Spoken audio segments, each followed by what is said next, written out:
Students, after the discussion about the astringent in our previous lecture, today we will discuss about the next topic, that is drugs acting on the nervous system of pharmacognosy.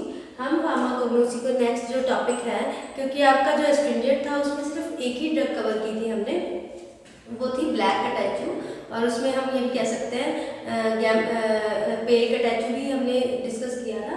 So today we will study about the drugs acting on nervous system. Before the studying the detailed study before the detailed study of the particular drugs which are belong to this category, we will study about the basic concept of drugs acting on the central nervous system. Basic concept of nervous system.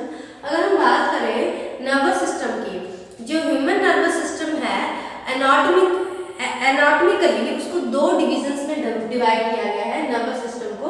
ठीक है, अगर इसकी anatomy देखी जाए, anatomy के base पे एक तो इसको सेंट्रल नर्वस सिस्टम कहा जाता है, ठीक है, and second one is peripheral nervous system. ये दो कैटेगरी में इसको डिवाइड किया गया है अगर हम बात करें एनाटॉमी ऑफ नर्वस सिस्टम की. ठीक है, अब उसके बाद जो पेरिफेरल नर्वस सिस्टम है, इसमें दो तरह की नर्व्स होती हैं. We will found the two types of nerves, that is efferent nerves होती है एक तो, ठीक है, और एक होती है इफरेंट नर्व्स. दो तरह की नर्व्स होती है, एफरेंट एंड इफरेंट नर्व्स, दो नर्व्स इसमें होती हैं. अब हम बात करें जो एफरेंट नर्व्स है उसका क्या फंक्शन होता है. ठीक है, जो न्यूरॉन्स होते हैं हमारे, जो न्यूरॉन्स होते हैं, न्यूरॉन सेल्स होते हैं, वो क्या होते हैं, बहुत सी जो इंफॉर्मेशन है, न्यूरॉन्स होते हैं, ये क्या करता है, कुछ इंफॉर्मेशन रिसीव करता है, receive information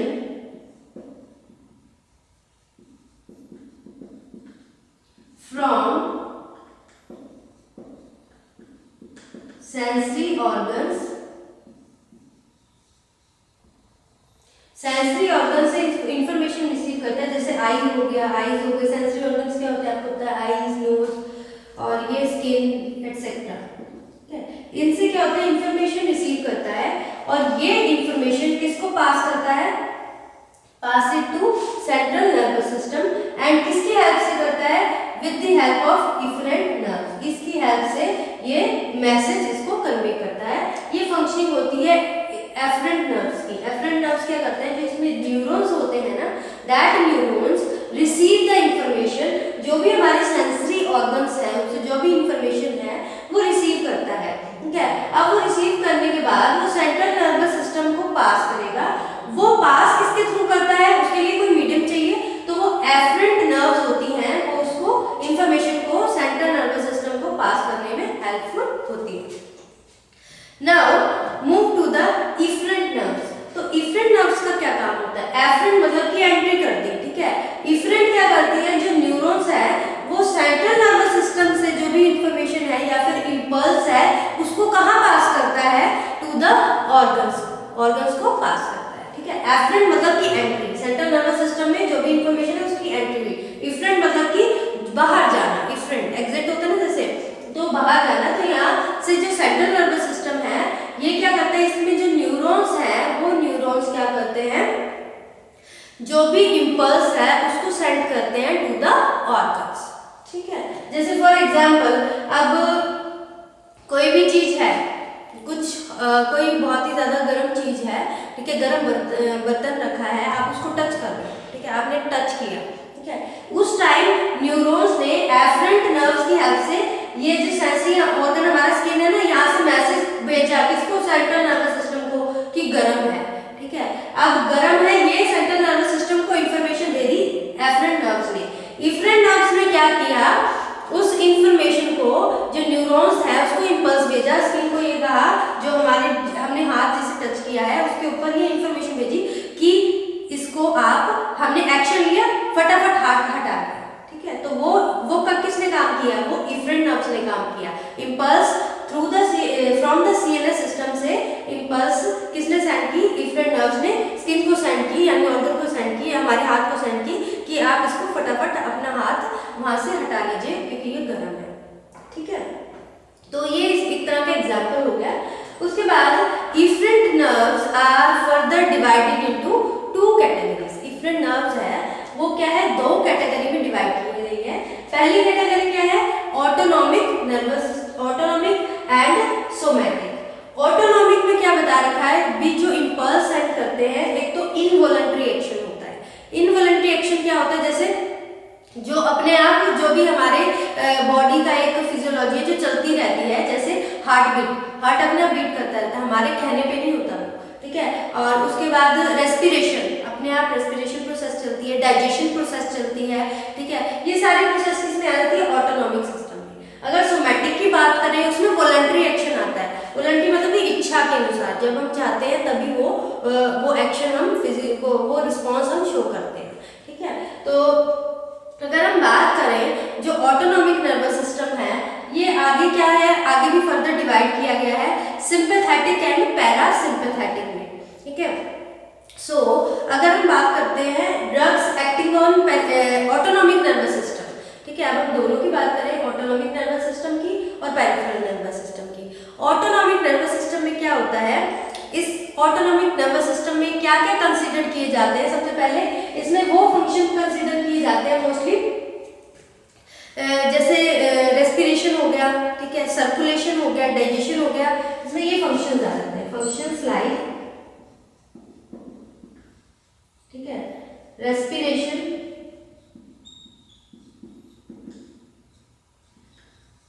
digestion,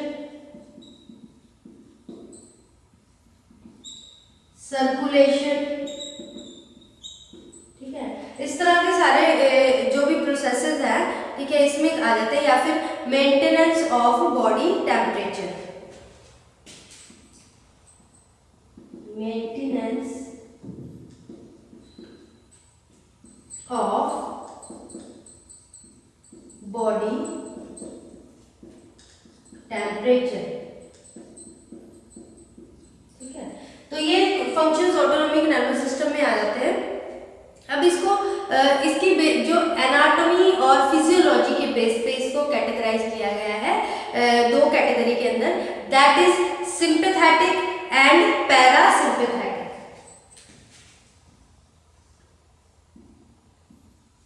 sympathetic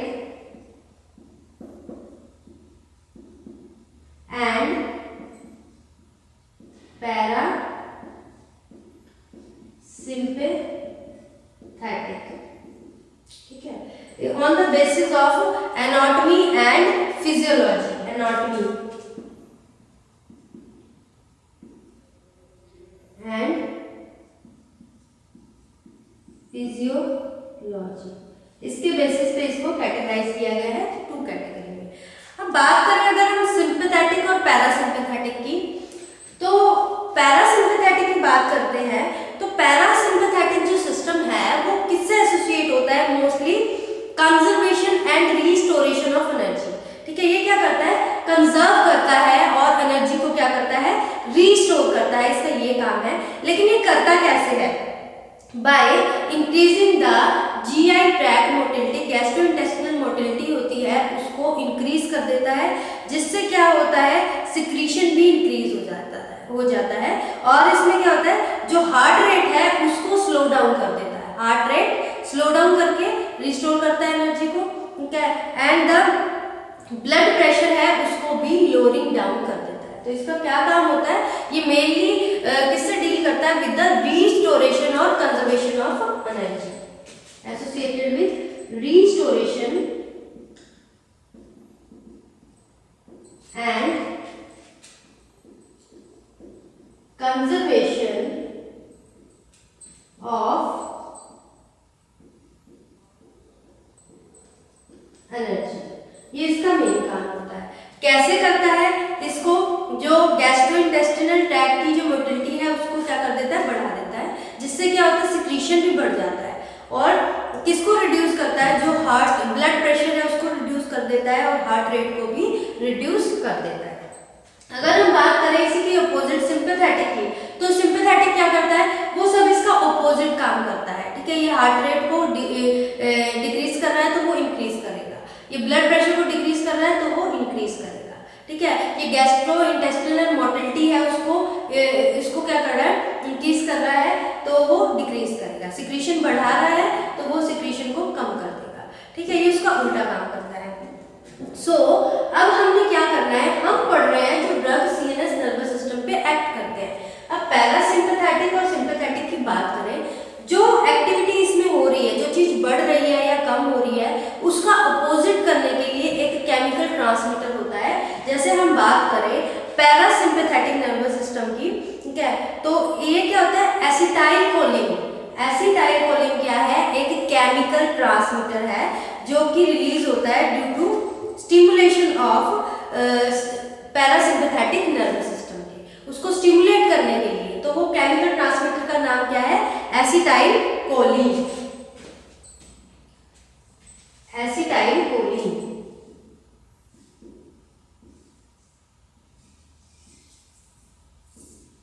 this is the chemical transmitter. अब हम बात करें ये क्या करता है, स्टिमुलेशन करता है पैरासिम्पैथेटिक नर्वस सिस्टम की। सिंपैथेटिक नर्वस सिस्टम में क्या होता है, इसमें भी एक जो पोस्ट गैंग्लियोनिक सिंपैथेटिक नर्व्स होती है ना, ये this is all about the anatomy है, ये आप एचएपी में एनाटॉमी, ह्यूमन एनाटॉमी में इसका पूरा डिटेल में पढ़ोगे। अभी मैं इनका थोड़ा सा बेसिक डिस्कस कर रही हूँ। सिंपैथेटिक में क्या होता है, एक केमिकल ट्रांसमीटर रिलीज होता है जिसको नॉर एड्रेनालिन कहा जाता है, नॉर एड्रेनालिन।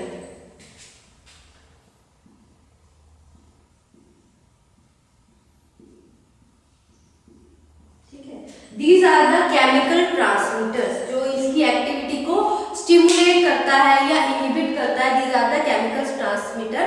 और अगर हम बात करें कि अब इसमें क्या होता है, एसिटाइलकोलिन है। एसिटाइलकोलिन अगर रिलीज होता है, चाहे वो एक्टिविटी को इंक्रीज कर रहा है या डिक्रीज कर रहा है, तो उसको क्या कहते हैं, cholinergic activity. That activity is known as cholinergic activity. तो इस एक्टिविटी को हम कहेंगे कोलिनर्जिक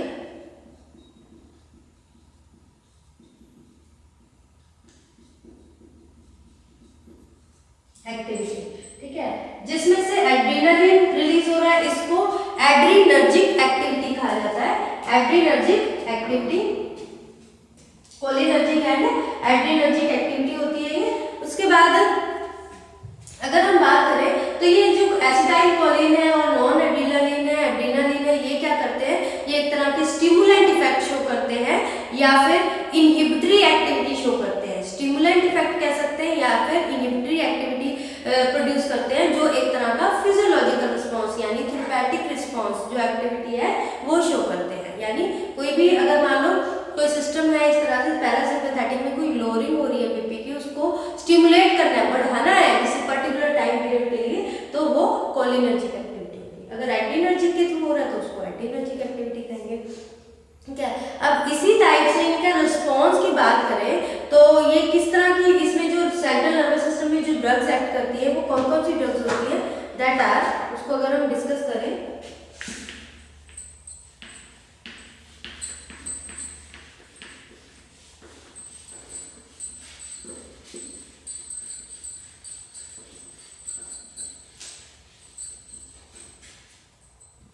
ठीक है, तो इसमें आ जाती है एड्रेनालिन लाइक ड्रग्स।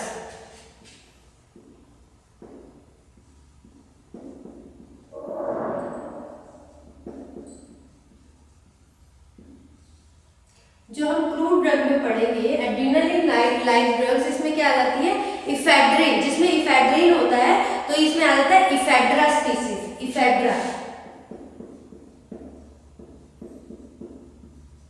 ठीक है। ये हम ऑटोनॉमिक नर्वस सिस्टम की बात कर रहे हैं, ठीक है। उसके बाद ये तो एड्रेनालिन जो जिसका एक्शन किसकी तरह होता है, एड्रेनालिन की तरह होता है। अब उसके बाद एंटागोनिस्टिक टू एड्रेनालिन, जो एंटागोनिस्ट होता है उसके अपोज करता है उसका एक्शन, एंटागोनिस्ट टू एड्रेनालिन। इसमें कौन सी स्पीसीज आ जाएगी, इसमें आ जाएगी एर्गोट स्पीसीज, जिसमें एर्गोट अल्कलॉइड्स आते हैं। एर्गोट अल्कलॉइड्स, ठीक है, इसमें क्लैरिसिया इसमें आ जाती है एर्गोट स्पीसीज, जिसकी एक्टिविटी कैसी होती है, एड्रेनालिन का एंटागोनाइज, उसका अपोज करती है एक्शन, ठीक है। ये तो हो गया हमारा एड्रेनालिन। उसके बाद हम कहते हैं एसिटाइल कोलिन जैसी कौन सी क्रूड ड्रग्स होती है। Number 3 acetyl choline like drugs. अगर हम एसिटाइल कोलिन लाइक ड्रग्स की बात करें तो इसमें क्या आ जाता है, जिसमें कटैचू होता है या फिर फाइसोस्टिग्मिन होती है उसमें आ जाती है, तो इसमें क्या होता है, एकोलिन आ जाती है, एकोलिन, एरिकोलिन, एरिकोलिन और फाइसोस्टिग्मिन।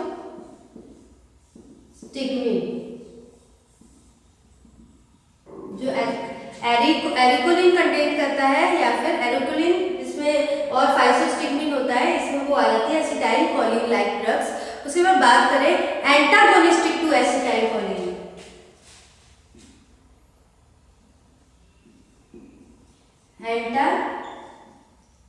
एंटागोनिस्टिक टू एंटागोनिस्ट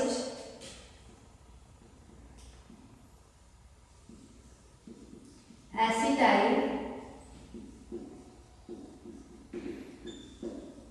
एंटागोनिस्ट है जो एसिटाइल कोलिन में, इसमें किस तरह की ड्रग्स आ जाती हैं, इसमें ड्रग्स वो कवर होती है जैसे हायोसिन, ठीक है, जो टोपेन अल्कलॉइड कंटेन करती है, हायोसिन हो गया, ठीक है, एंड हायोसिन हो गया जिसमें अल्कलॉइड्स हायोसिन, एटोपेन आता है, तो ये कौन सी होती है, इसमें मोस्टली बेलाडोना धतूरा जो हायोसिन कंटेन करती है, एटोपेन जो अल्कलॉइड्स डिफरेंट अल्कलॉइड्स आपको करवाए थे ना, हायोसिन हो गया, टोपेन हो गया, एटोपेन हो गया, वो अल्कलॉइड्स कंटेन करती है, तो इसमें आ जाती है ड्रग बेलाडोना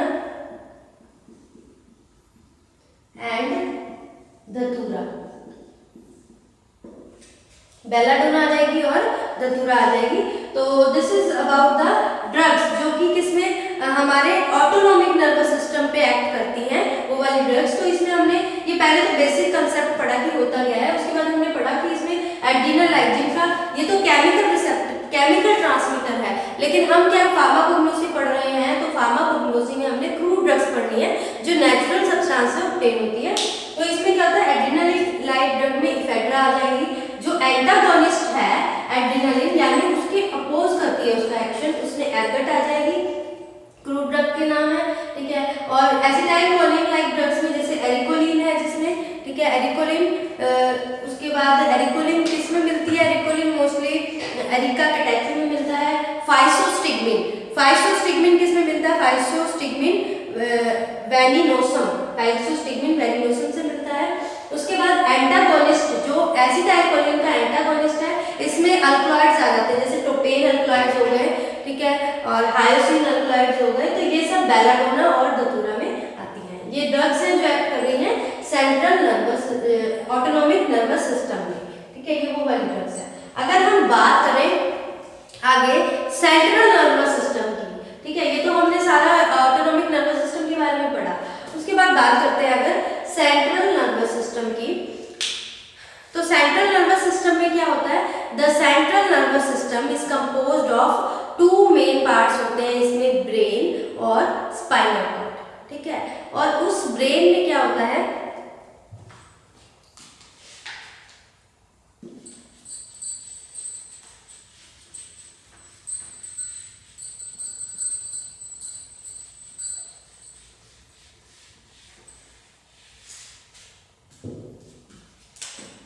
दो पार्ट्स होते हैं इसमें, ब्रेन, स्पाइनल कॉर्ड, ठीक है।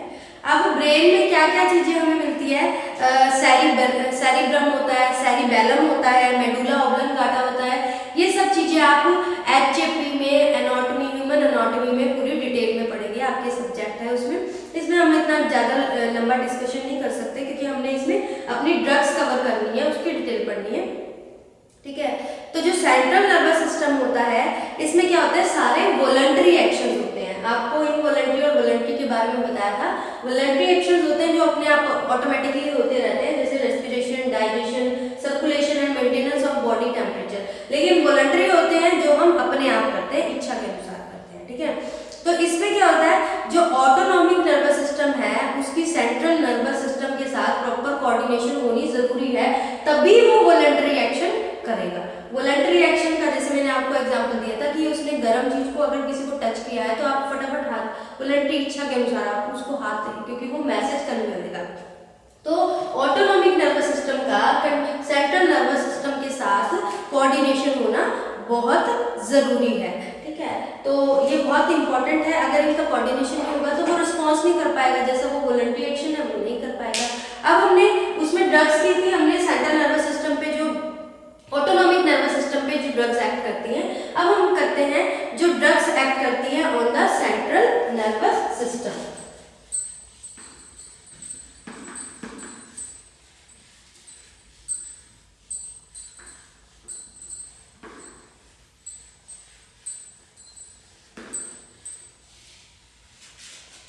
इसमें आ जाते हैं एनालेप्टिक्स, सबसे पहले कैटेगरी आ जाती है एनालेप्टिक्स। एनालेप्टिक्स क्या होते हैं, वो सब्सटेंस होते हैं जो सेंट्रल नर्वस सिस्टम को स्टिमुलेट कर देते हैं, बढ़ा देते हैं किसी चीज के एक्शन। तो इसमें जो ड्रग्स आती है एनालेप्टिक्स में, वो आ जाती है जैसे लोबेलाइन हो गया, ठीक है, एंड स्ट्राइक्निन हो गया। तो इस तरह के ड्रग्स कवर करते हैं जो क्या कंटेन करते हैं सब्सटेंस जैसे लोबेलाइन। इसमें जो ड्रग्स हैं जो सब्सटेंस क्या कंटेन करते हैं, लोबेलाइन,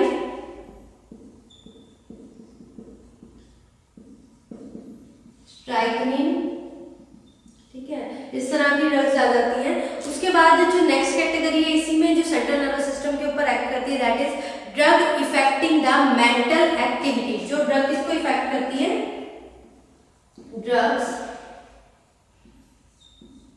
affecting mental activity, mental activity को इफेक्ट करती हैं। इसमें आ जाती है कौन सी, जैसे स्टिमुलेंट्स आ जाती है, ठीक है, स्टिमुलेंट्स जो स्टिमुलेट करती है, ठीक है, पर्टिकुलर एक्शन को स्टिमुलेट करती हैं। और आ जाती है डिप्रेसेंट्स,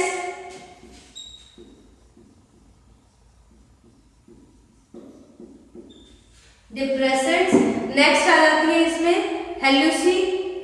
हेल्यूसिनोजेनिक्स,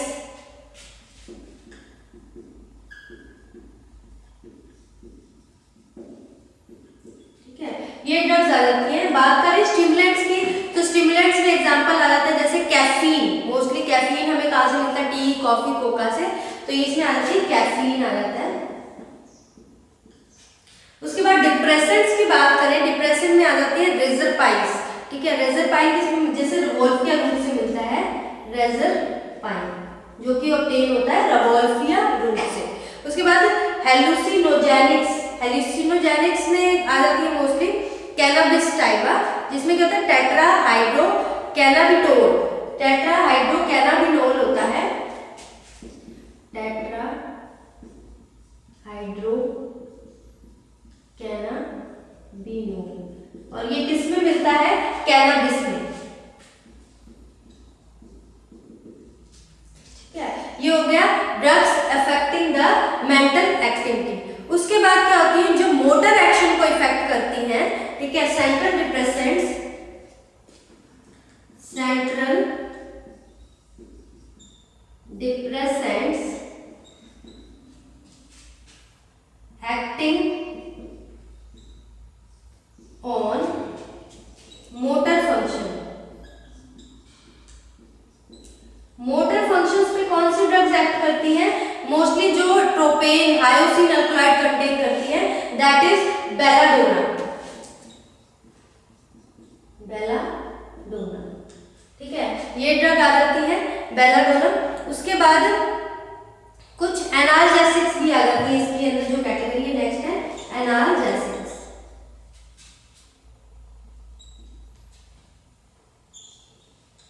एनाल्जेसिक्स में क्या आ जाती है, मॉर्फिन आ जाती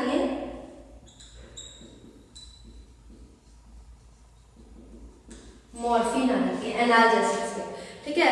so this is about the drugs जो कि किसके अंडर आ जाती हैं, दैट ड्रग्स जो कि सेंट्रल नर्वस सिस्टम के ऊपर एक्ट करती हैं। इसमें सबसे पहले हमने उसमें ऑटोनॉमिक नर्वस सिस्टम में कैटेगरी की थी, एक तो एसिटाइल कोलिन लाइक ड्रग्स थी, उसकी एंटागोनिस्ट थी, ठीक है, एड्रेनालिन लाइक ड्रग्स थी और उनकी एंटागोनिस्ट थी। इसमें एनालेप्टिक्स आ जाती है।